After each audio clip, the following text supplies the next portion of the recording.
मृत्युंजय धवलेश्वर महाप्रभु आसीन मासर शुभ सोमवार रे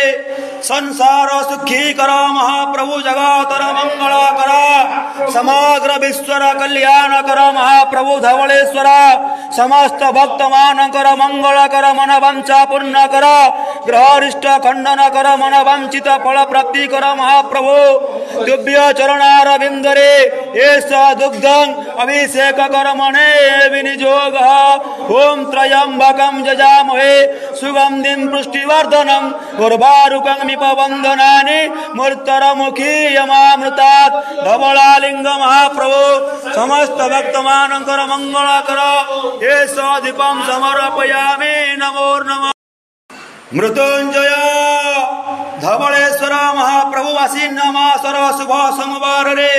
संसार सुखी कर महाप्रभु जगतर मंगल कर समग्र विश्वर कल्याण कर महाप्रभु धवलेश्वर समस्त भक्त मानकर मंगल कर मन वांछा पूर्ण कर ग्रहरिष्ट खंडन कर मन वांछित फल प्राप्ति कर महाप्रभु दिव्य चरणारविंद रे एष दुग्धं अभिषेक कर मने विनियोग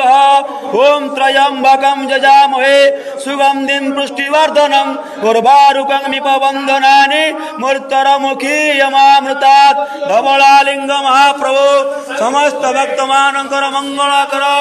एष दीपं समर्पयामि नमो नमः।